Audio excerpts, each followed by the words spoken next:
मैं प्रोफेसर राजीव श्रीवास्तव, निदेशक ट्रिपल रांची, आप सभी का स्वागत करता हूं।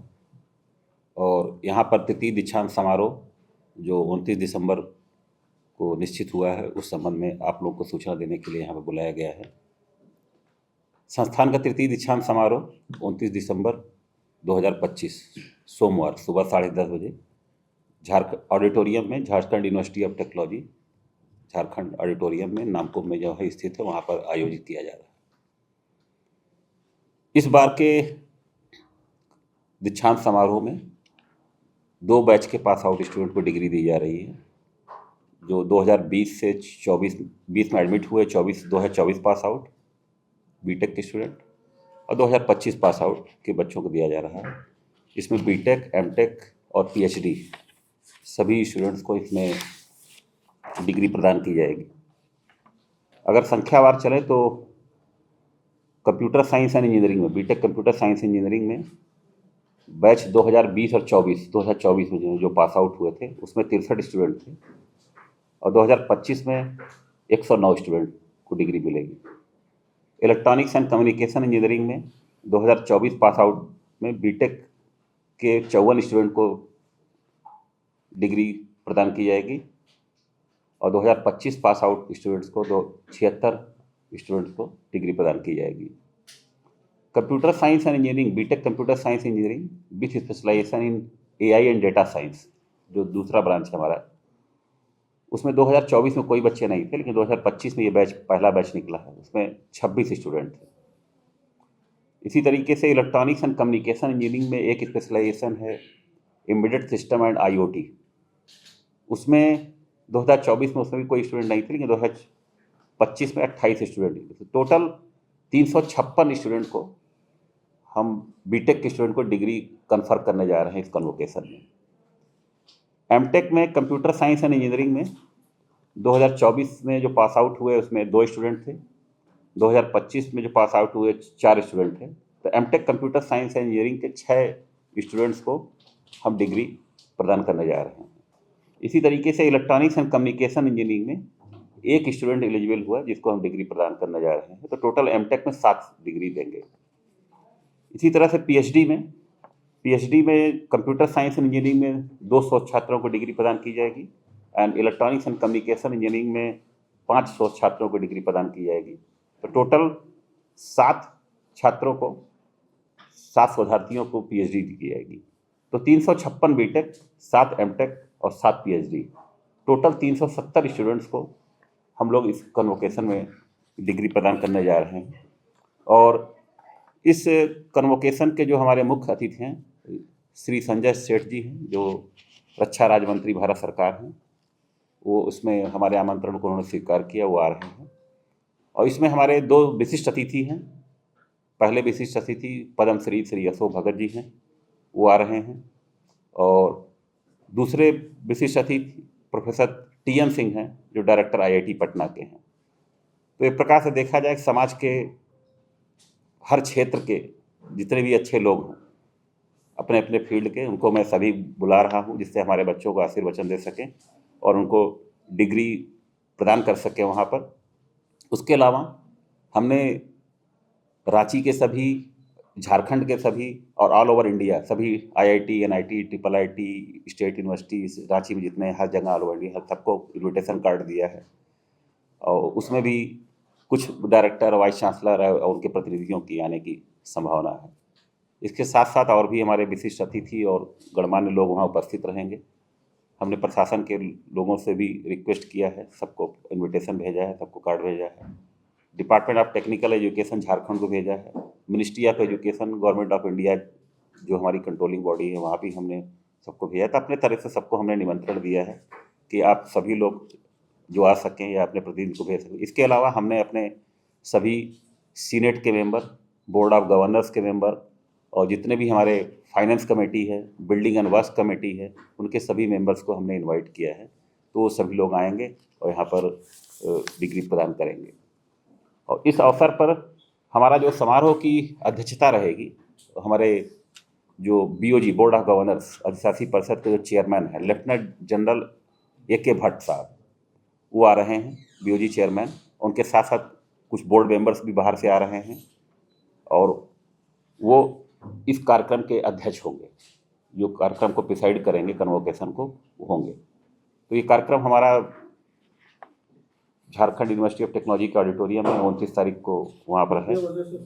10:30 बजे से ये कार्यक्रम हमारा शुरू हो जाएगा और ये कार्यक्रम लगभग 2 बजे तक लंच का समय हमने रखा है। बच्चे पास आउट किए हैं, इतने सारे बच्चे पास आउट किए हैं, हाँ, कितना खुशी है सर? किस तरह का बच्चों में खुशी है, बच्चों में अच्छा लग रहा है। बच्चे हमारे सभी ऑलरेडी प्लेस्ड हैं, सभी डिफरेंट लोकेशंस पे हैं, तो सब कोशिश कर रहे हैं आने की। हालांकि सब नहीं आ पाएंगे, तो जो आएंगे उनको हम कन्वोकेशन में डिग्री देंगे, जो नहीं आएंगे उनको इन एब्सेंसिया कन्फर करेंगे, वो बाद में आकर अपनी डिग्री करेक्ट कहाँ करें। से बच्चे हैं सर? बच्चे इसमें ऑल ओवर इंडिया से बच्चे रहते हैं, इसमें सभी स्टेट के बच्चे रहते हैं, क्योंकि यहाँ जो बीटेक में एडमिशन होता है, जेई मेंस के जोसा और सीसैट काउंसिलिंग के थ्रू एडमिशन होता है। इसमें झारखंड, बिहार, उत्तर प्रदेश से लेकर आपका तमिलनाडु, तेलंगाना, हर जगह के बच्चे रहते हैं। तो इसमें ईस्ट, वेस्ट, नॉर्थ, साउथ सभी जगह के बच्चे रहते हैं, वो है।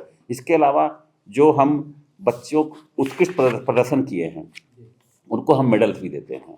तो इस बार हम 8 गोल्ड मेडल दोनों बैच के मिला के और 5 silver medal, 2 best girls student medal जो गर्ल्स में परफॉर्म करती हैं, और 2 बेस्ट स्टूडेंट शील्ड्स देते हैं। शील्ड्स होता है हमारी पूरे बैच में जो बच्चे पास आउट किए, उसमें सबसे ओवरऑल परफॉर्मेंस एकेडमिक्स के साथ साथ और क्षेत्रों में खेल कूद, एक्स्ट्रा करिकुलर, टेक्निकल प्रेजेंटेशन, तो ओवरऑल उसकी दक्षता को देखते हैं। एकेडमिक का 50% वेटेज देते हैं, इसके बाद 50% वेटेज हम उसका और एक्टिविटीज़ पर देते हैं, जिससे वो ओवरऑल समाज में कितना उसका कंट्रीब्यूशन रहा है, उसके सर्टिफिकेट्स, उसके डॉक्यूमेंट्स, उसका हमारा एक पॉलिसी गाइडलाइन है, वो है।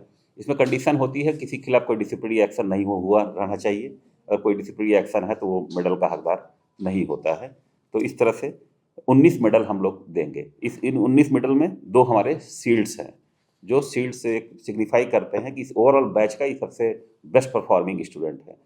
तो जहाँ तक मुझे रिपोर्ट है, लगभग इसमें 135-140 बच्चों ने अभी कहा है कि हम आ रहे हैं। उसमें सभी मेडल्स वाले भी आ रहे हैं और अभी भी उनका कंसेंट आता जा रहा है। तो लास्ट मोमेंट तक, कल तक जितना भी आएगा हम सबको अकोमोडेट कर लेंगे वहाँ पे। कार्यक्रम स्थल हमारा झारखंड यूनिवर्सिटी ऑफ टेक्नोलॉजी का जो सभागार है, ऑडिटोरियम नामकुम रांची में, वहाँ पे हम कार्यक्रम हमारा कराया जा रहा है। 10:30 बजे शुरू हो जाएगा। 10 बजे तक सबको इनवाइट किया है कि 10:15 तक कम से कम सब लोग मैक्सिमम बैठ जाएं सब लोग, तो आप सभी लोग उसमें आमंत्रित हैं, कृपया आप आएँ और वहाँ पर सभी है कार्यक्रम के। हाँ, जैसे ट्रिपल आईटी बहुत पुराना नहीं है झारखंड में जी, कुछ ही साल में बने हुए जी, पिछले बार की तुलना में इस बार स्टूडेंट का संख्या, और आप जब अपनी लीडरशिप में सारी जी, चीजें देख रहे जी, हैं, तो जी, संख्या कितना बड़ा है स्टूडेंट का? संख्या बढ़ा है। पहले जब हम आए थे उस समय 270 था, उस 207 इस समय हमारी स्ट्रेंथ जो इस साल जो हमने एडमिशन लिया है 320 सीट पर एडमिशन लिया है। और इस साल हमने एक नई ब्रांच भी जोड़ी है, बीटेक मैथमेटिक्स एंड कंप्यूटिंग। अभी हमारा computer science engineering, electronics and communication engineering, computer science and engineering में एआई डेटा साइंस था और इलेक्ट्रॉनिक्स में एम्बेडेड सिस्टम आईओटी था। इस बार एक नई विधा हम जोड़े हैं, मैथमेटिक्स एंड कंप्यूटिंग, जो मैथमेटिक्स और कंप्यूटर साइंस का एक इंटरफेस है, जिससे computer science, AI, data science के क्षेत्र में वो अपना कुछ वहाँ रिसर्च एंड डेवलपमेंट के फेज में योगदान करें, जिससे उनका मैथमेटिकल फाउंडेशन भी मजबूत हो और कंप्यूटर साइंस का भी हो। फ्यूचर में पीएचडी का सीट तो बढ़ सकता है क्या? बिल्कुल, पीएचडी की सीट के लिए हम हमेशा ओपन है। हमारे यहाँ रेगुलर सीट है, पार्ट टाइम सीट है, स्पॉन्सर्ड सीट है, क्यूआईपी के थ्रू एडमिशन सीट है और उसमें कई कैटेगरीज में एडमिशन हुआ है, वर्किंग प्रोफेशनल्स के लिए भी है।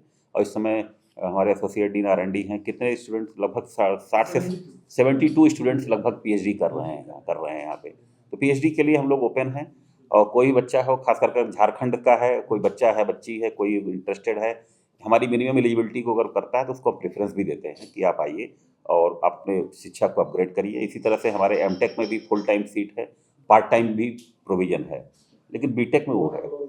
ये चीज़ें हैं। इसके अलावा हमारा एक इस साल से, पिछले साल से हमने एक हाइब्रिड प्रोग्राम भी शुरू किया है, आईआईटी पटना के साथ जॉइंट प्रोग्राम शुरू किया है ऑनलाइन मोड में, जिसमें हमारा एमटेक, एमबीए और एमसीए कार्यक्रम चलता है। तो वो भी हमारा कार्यक्रम अच्छा चल रहा है। हमारा उसमें एजुकेशनल पार्टनर है, उनके थ्रू वो अपना एडमिशन का प्रोसेस करते हैं। तो अभी उसका नोडल सेंटर आईआईटी पटना ही है, तो उसको भी धीरे धीरे हम ट्रिपल आईटी रांची में उसको शिफ्ट करेंगे। तो उसके तहत हम जो लोग मान लीजिए यहाँ पर एडमिशन नहीं ले पा रहे हैं, आईआईटी जेईई से नहीं आ पा रहे हैं, या किसी कारण से नहीं हो, वर्किंग प्रोफेशनल है या कहीं के भी स्टूडेंट हैं, तो उसके तहत हम उनको अपॉर्चुनिटी दे रहे हैं कि आप अपनी शिक्षा को कैसे आगे बढ़ा सकते हैं। तो हमारे पास ट्रिपल आईटी में शिक्षा के लगभग NEP 2020 के तहत सभी मॉडल हैं, मल्टीपल एग्जिट मॉडल बना दिया है। एंट्री मॉडल तो हमारे डिफरेंट मोड से हैं ही, डिफरेंट बैकग्राउंड से लोग आ रहे हैं, और अपने कोर्स करिकुलम को भी उसी हिसाब से हमने मॉडिफाई किया है, और सतत हम उसका चेंज करते रहते हैं जैसी रिक्वायरमेंट रहती है स्टूडेंट की, इंडस्ट्री की। एक सवाल है सर कि ट्रिपल आईटी जी बहुत सारे संस्थान हैं, जी अभी टॉप 10 में आपका रैंक कौन सा है, क्योंकि ये हर साल बदलते रहते जी हैं। जी अभी देखिए, कौन सा- अभी हम लोग एकदम शुरू के नए संस्थानों में से हैं, जो 2016 में है, जैसा कि जानते फिर भी हैं। I know कि अभी हमारा रैंकिंग नहीं है। हम रैंकिंग पार्टिसिपेट, जो गवर्नमेंट ऑफ इंडिया की NIRF रैंकिंग है, उसमें अब हम पार्टिसिपेट नहीं कर रहे हैं। तो पार्टिसिपेट किए भी थे, क्योंकि अभी हमारा इंफ्रास्ट्रक्चर नहीं है, हमारा कैंपस जब शिफ्ट हो जाएगा। अभी हमारी उसमें कोई रैंकिंग नहीं, लेकिन यह है कि जो और एजेंसीज है उसमें रैंकिंग करती है, उसमें रैंकिंग हमारी अच्छी है। हमारा मेन रहता है कि हमारी अकेडमी पर फोकस रहा, प्लेसमेंट हमारा 85% से ऊपर है। हमारे सभी बच्चे प्लेस हो रहे हैं। इस बार कम से कम 60-70 कंपनी अभी तक आ चुकी हैं। 110 को हम लोग अपने कैंपस में दे चुके हैं नौकरी। बाकी का सबका लगभग 240 स्टूडेंट में, बाकी सबका बाहर है। अभी हम अपने स्टूडेंट्स के एकेडमिक्स ऊपर फोकस कर रहे हैं। रैंकिंग के लिए डिफरेंट पैरामीटर्स होते हैं, एकेडमिक्स और रिसर्च के साथ साथ स्टूडेंट फैकल्टी रेशियो, इंफ्रास्ट्रक्चर, ये सब चीज़ें हैं। तो अभी हम लोग इंट्रीम कैंपस, BSNL कैंपस से यहाँ एकेडमिक्स ऑपरेट करते हैं, और हमारा हॉस्टल जो है खेलगांव हाउसिंग कॉम्प्लेक्स में sport authority of Jharkhand government का अपार्टमेंट है। सब उधार पे ही चल रहा है। सब उधार पे ही चल रहा है। हाँ, ये है कि झारखंड सरकार और केंद्र सरकार और हमारे 3 इंडस्ट्री पार्टनर भी हैं, हम लोग PPP मोड में ऑपरेट करते हैं। ट्रिपल आईटी के लिए कहीं आप लोग को प्लेस मिल रहा है? मिल चुका है। झारखंड सरकार ने हमको कांके ब्लॉक में, वहाँ पर सांगा विलेज में प्लेस ऑलरेडी दे दिया है 55 एकड़। काम की शुरुआत 2022 से CPWD ने शुरू भी कर दिया है। एक आध साल में हम लोग होपफुल हैं कि कुछ हमको मिल जाएगा। हम लोग एक आध साल में, 1.5 साल में वहाँ अपना ऑपरेशन शुरू कर सकते हैं वहाँ I पे। wish कि आप लोग Thank you very much. We need your support and blessings to take the forward of the mission of the triple IT Ranchi, क्योंकि हम लोग यहाँ पर नेशनल लेवल पे हम क्वालिटी से कंप्रोमाइज करने के मूड में नहीं रहते हैं। हमें और की कोई रैंकिंग क्या है, हम उस सब चीज़ों में नहीं पढ़ते हैं। हम अपने क्लासरूम टीचिंग, अपने रिसर्च, अपनी फैकल्टी, अपने स्टूडेंट पे इन्वेस्ट करते हैं, और प्लस हमारा जो प्रोडक्ट जा रहा है उसका आउटकम, उसको कौन मार्केट में ले जा रहा है, तो हम उसमें हम लोग अच्छा कर रहे हैं, और सभी के सहयोग से समय के हिसाब से अपने आप को हम बिल्ड करेंगे। ऑब्वियस सी बात है, अभी हम उस पोजीशन में नहीं है, हमारा इंफ्रास्ट्रक्चर भी है, वो सब चीज़ें। हाँ जी, लेकिन यह है कि हमें सहयोग मिल रहा है, अच्छी जगह है, और इस चीज़ को हम जैसे जैसे वर्ड्स स्प्रेड होंगे आप लोग के थ्रू, समाज में जाएगा, लोग उसके बारे में और जानकारी जानेंगे, और अच्छे लोग जुड़ेंगे हमसे, तो सहयोग करेंगे, निश्चित ही संस्थान आगे बढ़ेगा। ठीक, धन्यवाद, थैंक यू। प्रभातखबर.com, विश्वास वही, रफ्तार नहीं।